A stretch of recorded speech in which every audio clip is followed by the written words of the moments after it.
Hello, here we start with Module 3 Ordinary Differential Equations. Differential equations means an equation which involve derivatives. Example, dy by dx plus y equal to sin x, d square y by dx square plus dy by dx all raised to 3 equal to a raised to x. Dou square u by dou x square equal to c square into dou square u by dou t square. These are examples of differential equations. These are equations which involve derivatives dy by dx, d square y by dx square, dou square u by dou x square, dou square u by dou t square, etc. The differential equations are classified into two: ordinary differential equations and partial differential equations.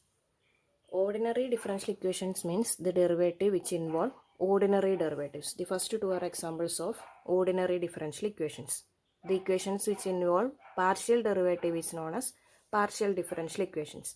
Now, ordinary differential equation, that is the independent variable y depends only on one variable. In partial derivatives, the dependent variable u depends on more than one variable.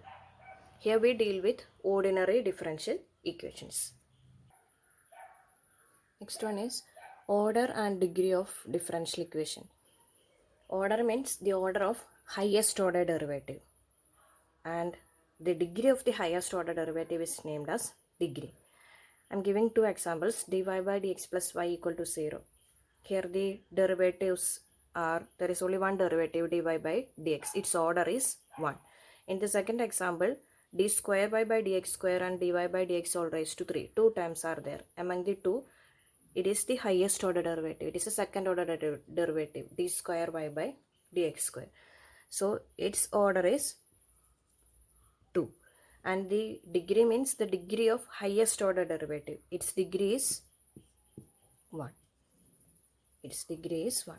In the first example, order is 1, degree is 1. One more thing, while considering the order and degree, the differential equation must be free of fractions and radicals. The next one is homogeneous linear ODE. Linear ODE means here the unknown function is, unknown variable is y. The unknown and its derivatives y dash, y double dash, y triple dash, etc. Y double dash, y triple dash means dy by dx, d square y by dx square, etc. Here the unknown and its derivative cannot be multiplied together. That is, there will not be any term like y into y dash or y into y double dash or y dash into y double dash, etc. The unknown and its derivative cannot be multiplied together, and all terms must be this unknown and its derivative must be of degree 1. That is example, y double dash plus y dash is equal to sin x. It's a linear ODE. Y into y double dash plus y dash equal to sin x. It's a non-linear ODE because of this term. The unknown function and its derivative cannot be multiplied together. Or y dash square plus y equal to x. It's also non-linear because its degree is 2. Okay, so here we deal with only linear ODE. Now what is homogeneous linear ODE? Homogeneous means consider a general differential equation y double dash plus p of x into y dash plus q of x into y equal to r of x. If this right hand side term, that is the terms which involve only x, or the term a term not containing the unknown and its derivative, that is y, y dash, y double dash, etc. If r of x equal to 0, then that equation is known as homogeneous linear ordinary differential equation, and if r of x not equal to 0, it is known as non-homogeneous linear ordinary differential equations. Example, d square y by dx square plus sin x equal to 0. It's a non-homogeneous ODE because there is a term which contain only the variable x, that is sin x. This equation can also be written as d square y by dx square equal to minus sin x. Because of this term, this equation is non-homogeneous.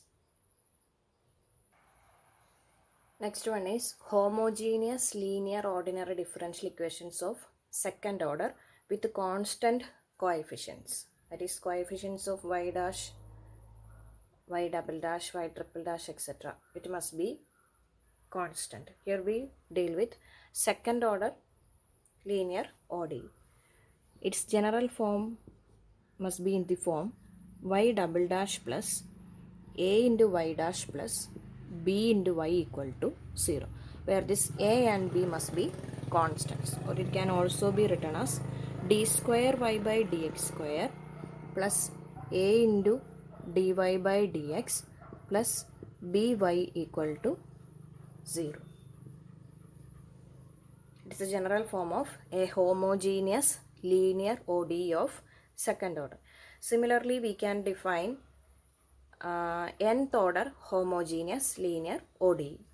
The nth order homogeneous linear ODE is in the form yn dash plus an minus 1 yn minus 1 dash plus an minus 2 yn minus 2 dash plus etc. plus a1 into y dash plus a0 into y is equal to 0, where this a0, a1, a2, etc. are constants. Or it can also be written in the form d raised to ny by dx raised to n plus an minus 1 into dn minus 1 y by dx raised to n minus 1 plus etc. plus a1 into dy by dx plus a0 into y equal to 0. Next, we are going to find out the solution of this type of linear ODE.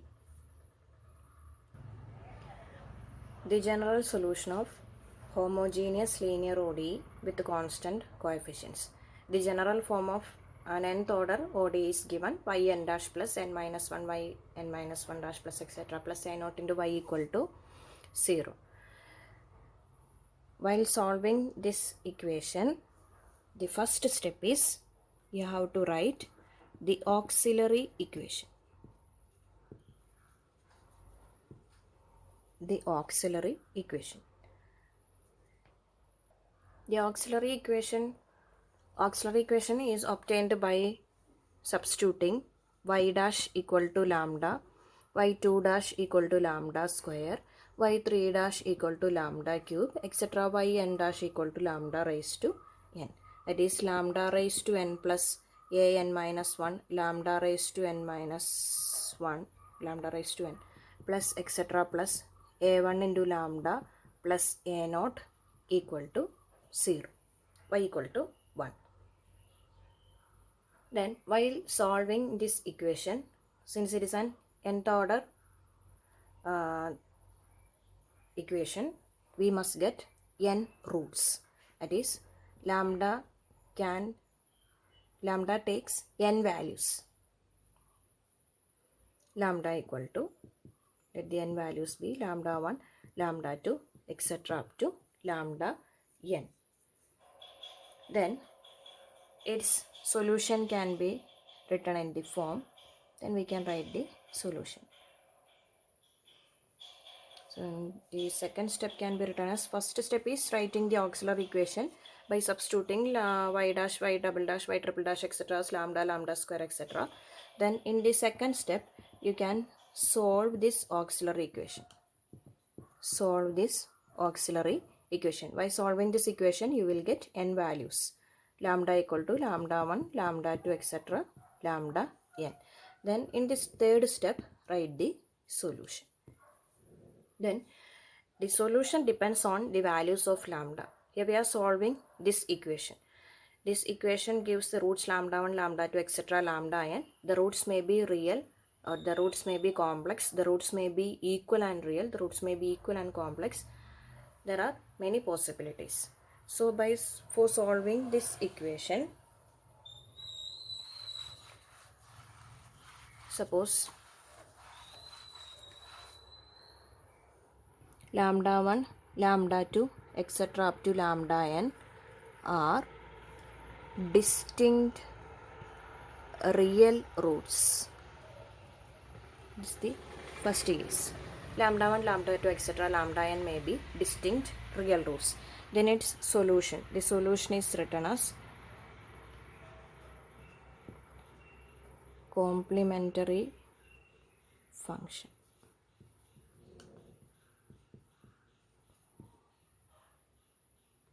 CF. Y equal to complementary function. Its solution is written in the form C1 e raised to lambda 1 x plus C2 e raised to lambda 2 x plus etc. plus Cn e raised to lambda n x. Lambda 1, lambda 2, etc. lambda n are distinct roots. Suppose among these n roots, suppose 2 of the roots are equal. It's the second case. All roots are real. Suppose 2 of the roots are equal. Say lambda 1 equal to lambda 2. Let it be named as lambda.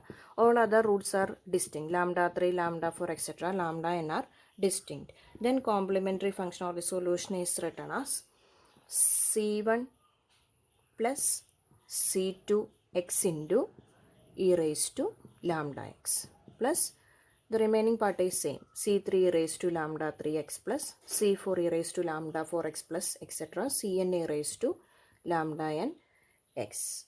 Similarly, if 3 roots are equal, that is lambda 1 equal to lambda 2 equal to lambda 3, let it be equal to lambda. Then the solution or complementary function is written as C1 plus C2x plus C3x square into e raised to lambda x plus remaining part is same, C4 e raised to lambda 4x plus C5 e raised to lambda 5x plus etc. Cn e raised to lambda n x. The next case is complex roots. Suppose lambda 1 and lambda 2 among lambda 1, lambda 2, etc. lambda n. Suppose lambda 1 and lambda 2 are complex roots. Then lambda equal to alpha plus or minus I beta, which are not repeated. Then its solution can be written in the form y equal to e raised to alpha x into C1 cos beta x plus C2 sin beta x. Like in the real case, if the complex root is repeated, that is alpha plus or minus I beta repeated 2 times, then its solution is y equal to e raised to alpha x into C1 plus C2x into cos beta x plus C3 plus C4x into sin beta x. The complex roots always occur in conjugate pairs. It is, I'm taking lambda 1 and lambda 2 are the complex roots. If lambda 1 is 1 plus I, then lambda 2 will be 1 minus I. That is, complex roots always occur in the form 1 plus or minus I. These roots together we are written in the form alpha plus or minus I beta. Here, if alpha equal to 1 and beta equal to 1, then its solution is e raised to x into C1 cos x plus C2 sin x.